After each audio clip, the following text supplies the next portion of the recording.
Slightly different video today. I've not really put any videos out on this car yet, the Honda S2000 that I've been building. It's a track car, I've been building it for about 2 years. And today we're going to be building a sim to kind of replicate it, since Gran Turismo 7's got a car called the Amuse Gt1 S2000 and I've been playing on it on the joysticks. And the car's so similar to this that I want to build a sim that's completely accurate in terms of like where the cockpit is, where the steering angles are, things like that. So that's what we're going to be doing in this video.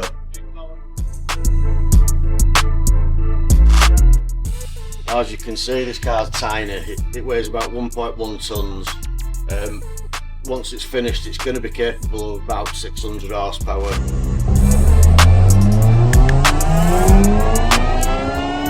Obviously it's turbocharged, semi-slick tyres, full race suspension with an extremely high spring rate, so it's very bumpy.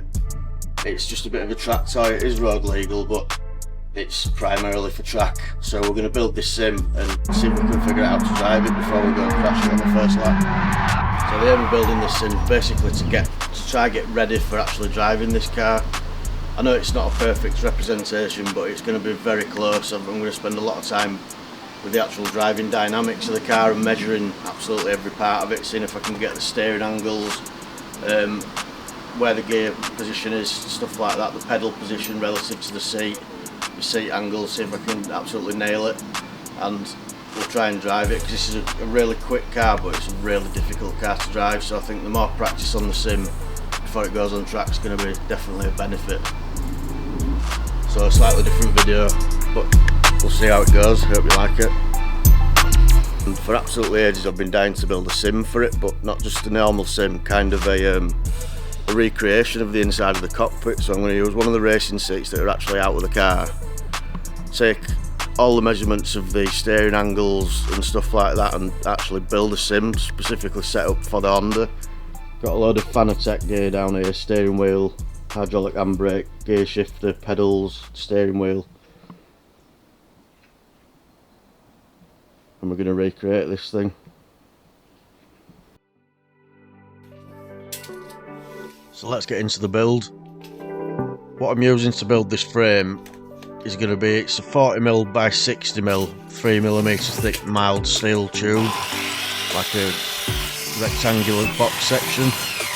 The reason I'm doing this is because I know the feedback on this Fanatec steering wheel is very strong and it can cause flex in the frames if you don't build it strong enough. So what I'm doing is I'm building it out with something that I know is not going to flex. It's going to be essentially way stronger than I need it to be, but that's not a bad thing at all.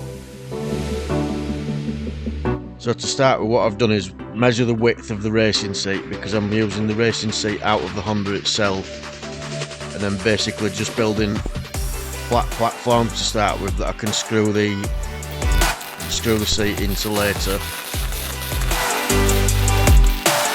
and then welding this together, but just at one end.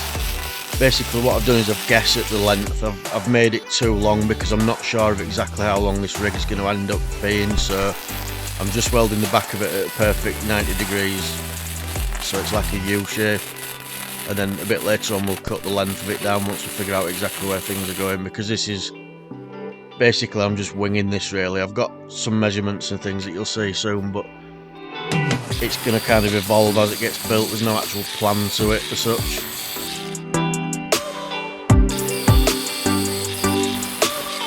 So after welding, we're just kind of smoothing out the welds themselves, making sure they're nice and strong and there's no metal missing.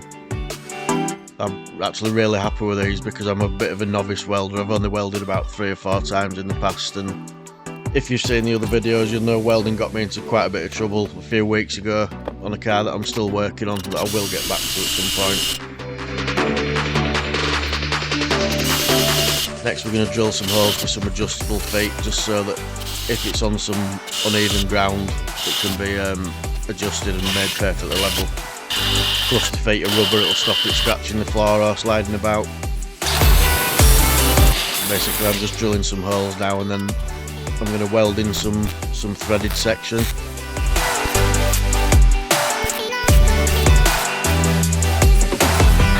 Quite simple using the MIG welder. Just neaten it all up a little bit with the grinder and then put the feet in. Simple as that.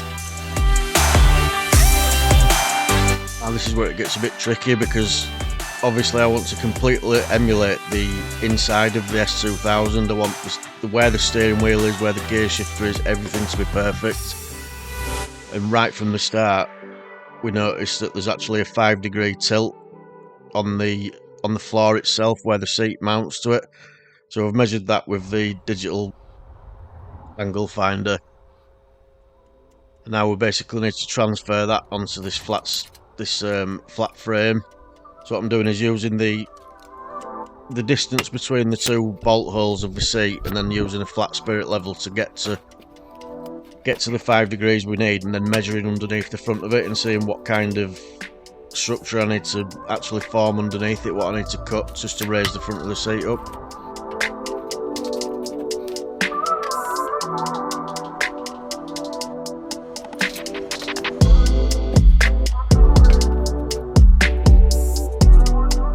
Now, annoyingly, the distance between the right hand side of the seat bolt locations and the left are slightly different. So if you can see there, one side needs a 35mm raise and one side needs a 40. So this is what I've constructed to make that happen. And as you can see, we've managed to pretty much achieve bang on 5 degrees.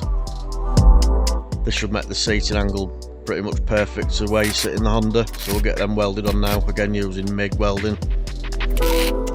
Loads of welding there, make it nice and strong, because the last thing you want to do is end up breaking it and falling off the thing.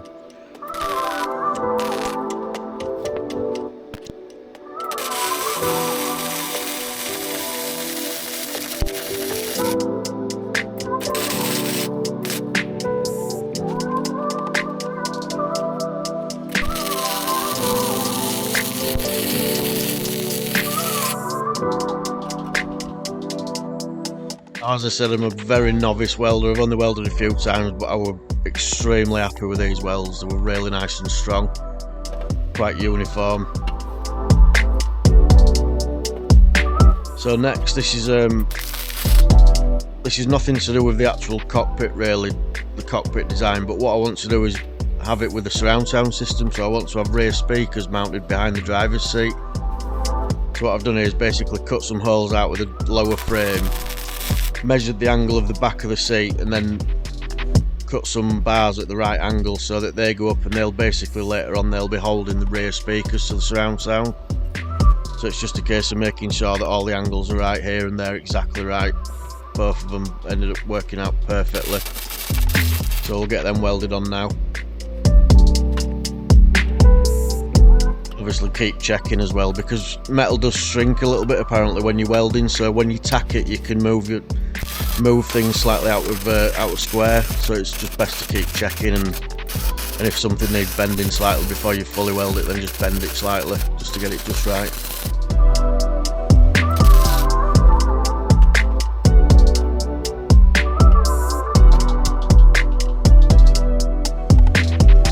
Next up, we're back in the car. This is where it starts to get a little bit tricky, because we need to measure.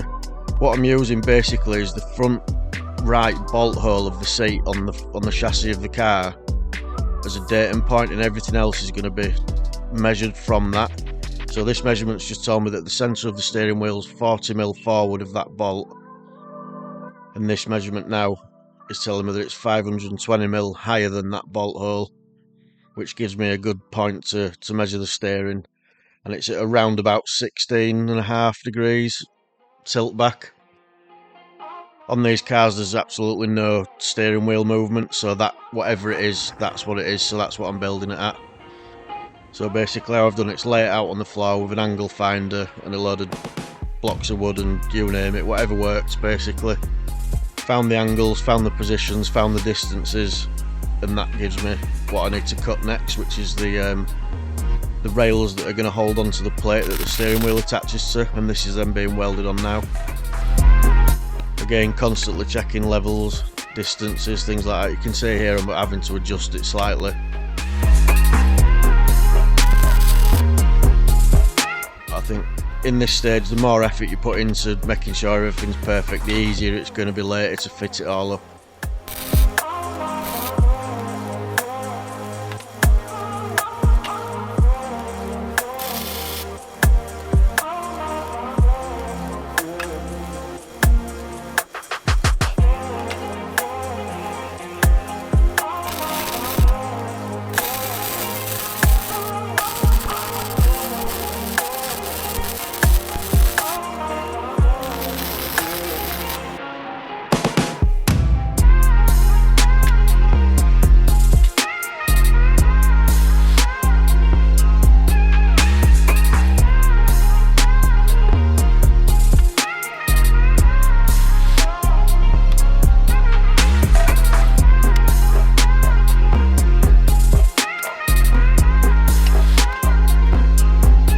Getting these rails set up was a little bit tricky, to be honest, but it ended up being just right. It's the first one when I tacked it on, I needed to bend it a little bit, but this one ended up a lot better. It sat just right first time, pretty much.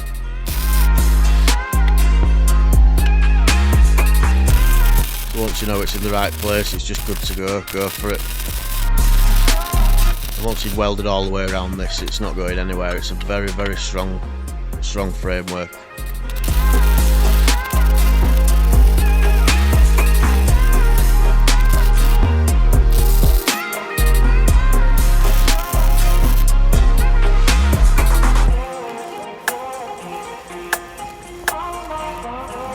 I think that's about as good as I'm going to get it. It's 16.6 it read, and it's 16.9 on the while it's sat on the bench, so we're talking 0.2 of a degree, which I don't think anyone's ever going to notice. I'm certainly not. So now it's a case of welding this on. This is actually a different plate. It's a slightly stronger metal. I think it's a 4mm steel plate, this one, so again all built so there's no flex whatsoever, but obviously with the right metal so it all welds together properly.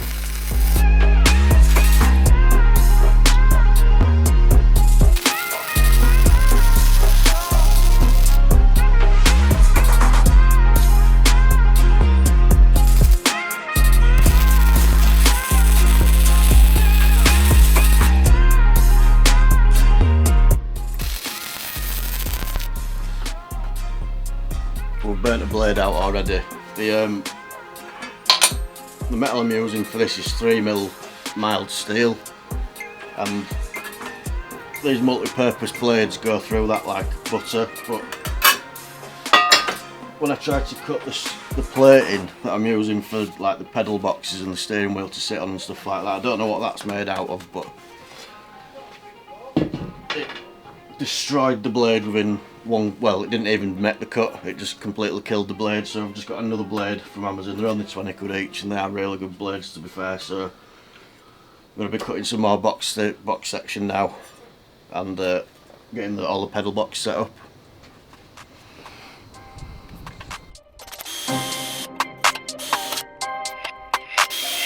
Now quickly before we do this, now we know kind of the length that the actual rig's going to be in total, I can fit the front two legs so that I know that they're in roughly the right place. So it's just the same process again, drilling it with some cutting fluid just to keep the temperatures down. Then I've got some more adjustable legs, so I'm going to weld in the threaded section and then just wind the legs in. That'll allow me to get the whole setup completely level, whatever floor it's sat on.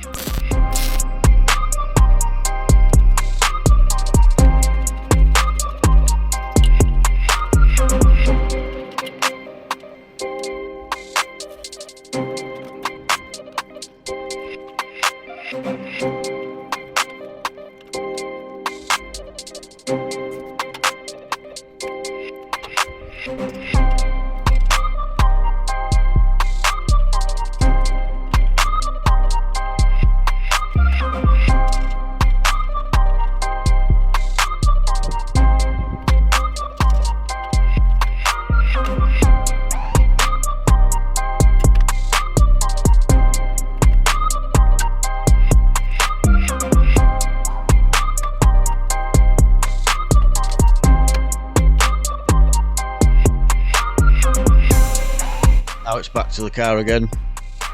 As I said before, we're using that front seating bolt as a datum point. So what I'm doing basically here is measuring the distance from that bolt hole the throttle is open and closed, and the distance from the floor. So I've got 61, 67, 9 and 20, that's the height of the pedal from that bolt hole.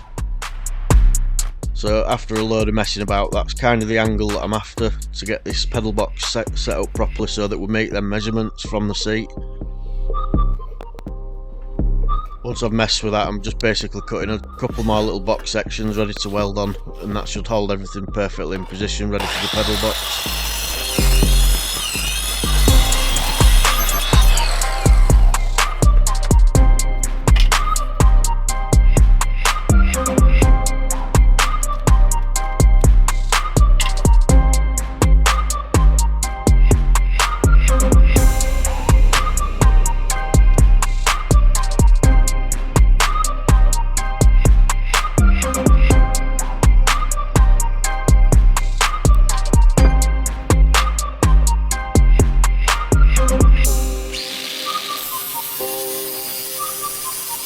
You might be able to tell that I'm actually a joiner by trade, so working with this metal it's quite easy for me to get the angles right because I'm used to working with timber, and obviously building garden rooms is my profession, so getting these angles is there's a knack to it, but it's one of them things that I'm used to basically, and I've got a decent mitre saw to get these angles perfect.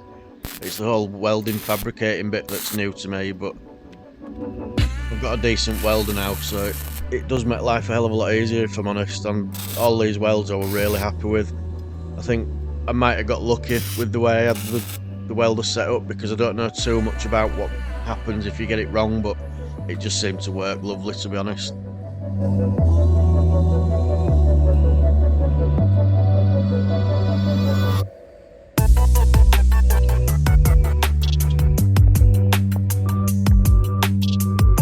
So finally we're on to the gear stick position.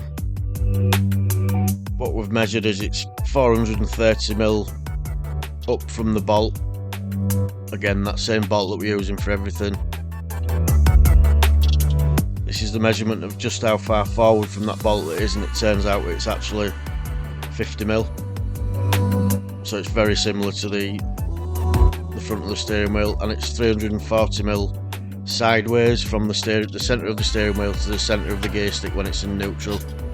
So that gives us a good way to measure exactly where this gear stick's going to go. So first things first is just to measure the height, get the upright set in roughly the right sideways, forwards, backwards position. As soon as we've got the height right, which we know this will because it's all been measured, once there's a plate on top of this and the gear stick, the top of the gear stick will be at that measurement that we took earlier. After this, it's a case of basically fitting a plate on top of it to adjust the sideways and front and back positions.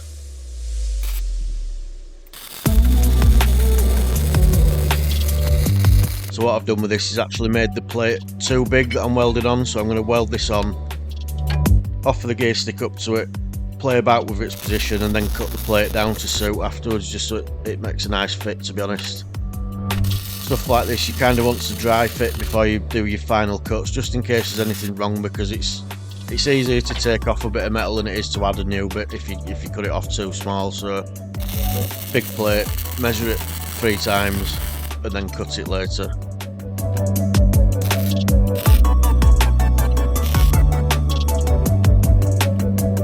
Finally, the little plates that are going to hold on to the rear surround sound speakers, they've been cut down to the exact shape and size of the bottom of the speakers themselves, and if it works the way I think it's going to, the speaker wires are going to run through the tubing of the frame itself if I can get them through.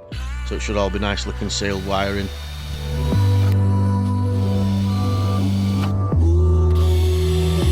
And a load more measuring again, just to see where the fixing positions are for the bolt holes, for the pedal box, the steering wheel, the surround sound speakers and the gear stick. Drill all them out.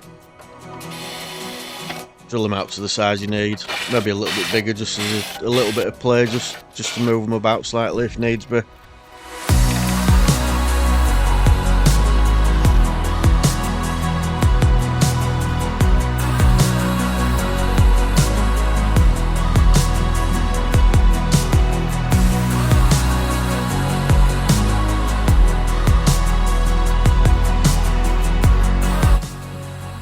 So I think we're pretty much built now. What I'm going to do now is tap out the bolt holes for the seat. Basically then give it all a dry fit everything to it, put it on the floor, just make sure all the measurements are right. Then it'll be cleaned up and it's ready for painting.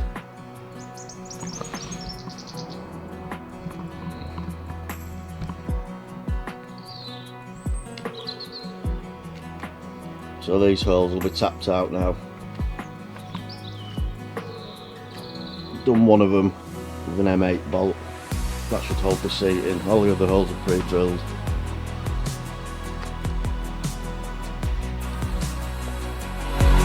Now this tool, in case you don't know, it's called a tap and die. It basically cuts threads into metal. So you wind it in, and once you know the size bolt, obviously I'm using an M8, so you wind it in, wind it back out, and then you're able to screw the bolt into it, because it cuts threads into the metal itself.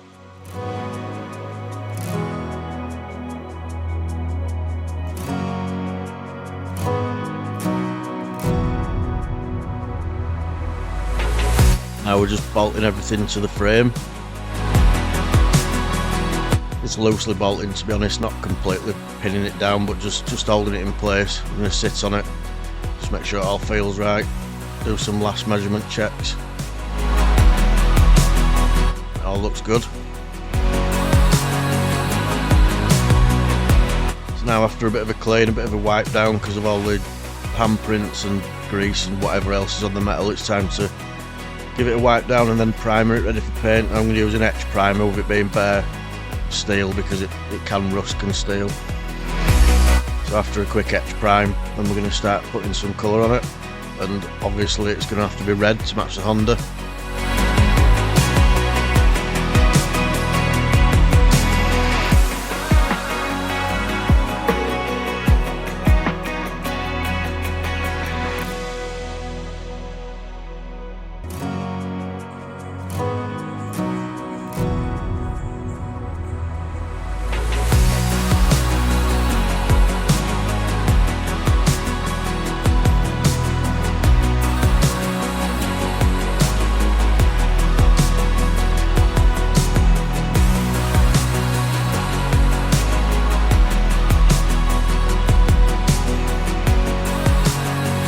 I'll talk to you a little bit about price.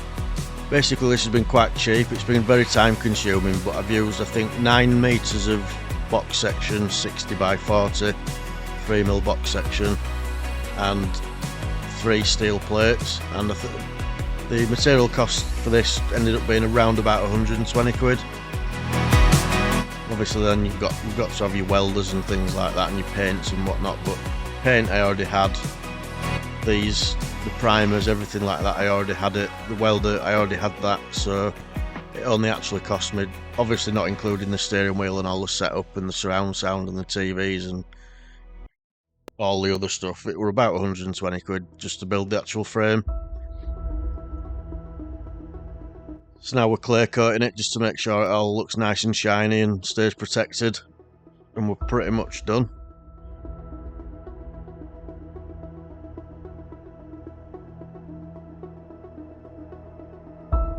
Hopefully you're liking the way this is looking, liking how it's turned out. If you do, please consider hitting that like and subscribe button, because it does help with the future videos and all the car restorations and things like that on the other videos. So please hit them buttons if you can.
let's kick it off with a Honda. I've kind of set it up the car with the same camber settings, tried to guess at the spring rates of the car.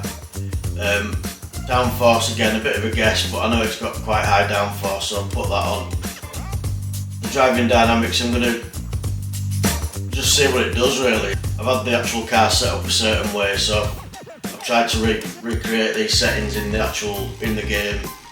How accurate it'll be, we'll see, but it's the closer I can get the better.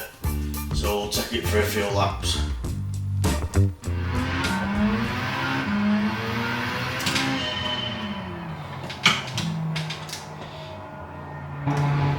Now the idea of this is actually to be using the gears properly and things like that, so I'm going to give it a go, but I know there's a lot to think about.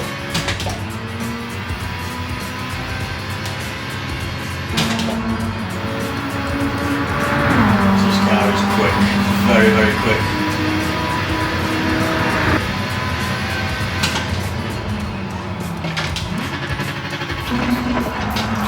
Changed out way too soon.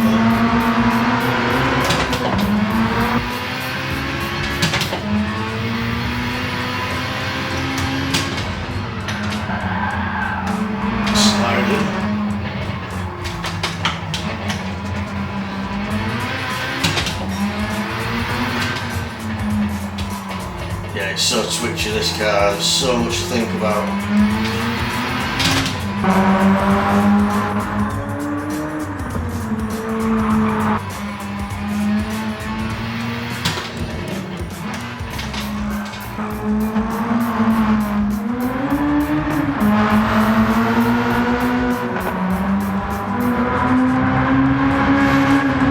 It feels very good though.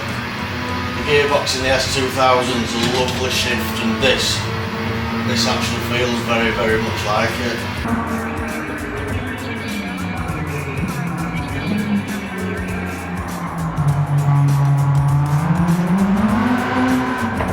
It just wants to spin, this thing, it's great. It's on racing slick tyres actually at the moment, so it's a little bit cheaty, but just to get used to it, I think we'll play it safe.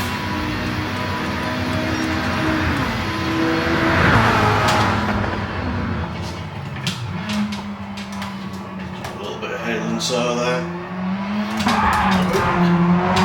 Oh no, lost it.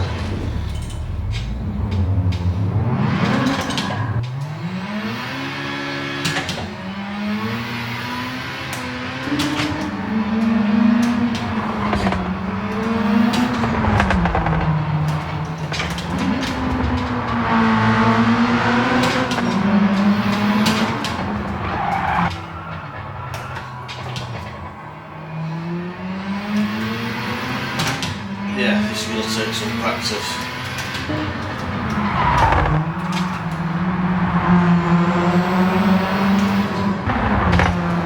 Right, that's just a little taste of what it's like to use the gears and everything, but you know what? I'm going to put it in paddle shift, because this car you can put the BMW DSG gearbox on it, or DCT, whatever it's called, off the V8 M3. So that's something that I might have to look into at some point, but it's quite an expensive setup. But yeah, let's have a play with it like that. And you can just primarily left foot brake, and it makes life a lot easier.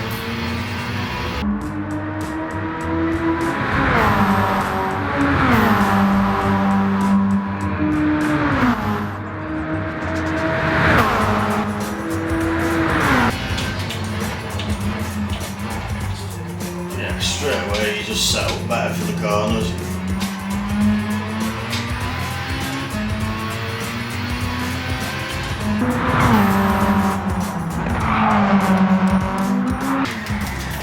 It says straight into the wall. Right, come on.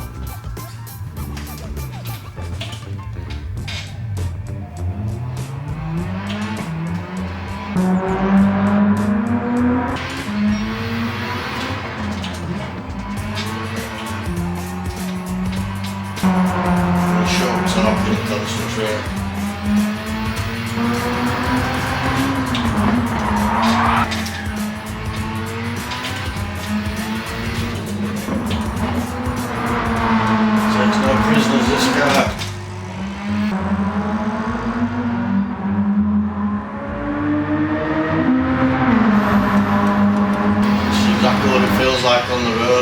like it's going to snap your arm off.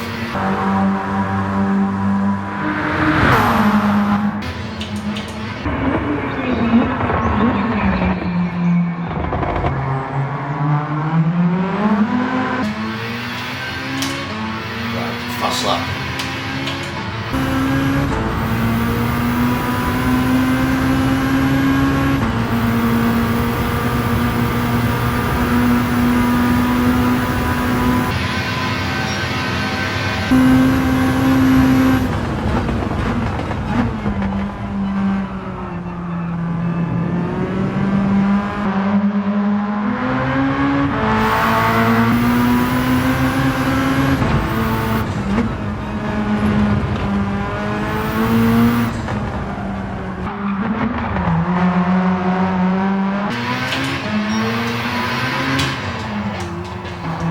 Drive like a little flea.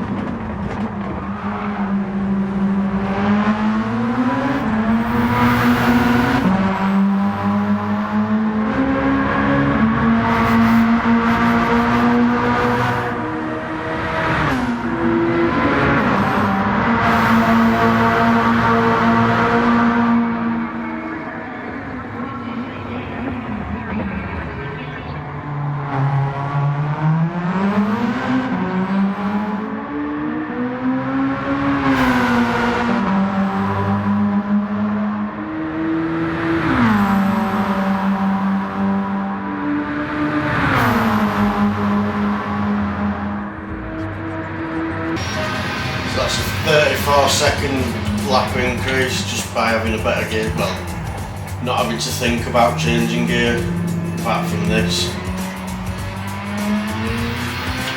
Says a lot about using paddle shift. Very, very good, very good. The replays on this game are exceptional. They show you, I mean, you know where your mistakes are when you're playing, but if you give the replay a bit of time, you can see where your lines are off and where your gear changes were wrong and stuff like that. It's quite good to see, to be honest. And there was a lot of mistakes in that. I will admit, a lot of mistakes. It's just going to take practice. I mean, this is a 600 horsepower car, 1.1 tons, loads of downforce, and set up like a skateboard, so it's going to be twitchy. It is very, very twitchy, but very rewarding, very, very quick if you can get it right.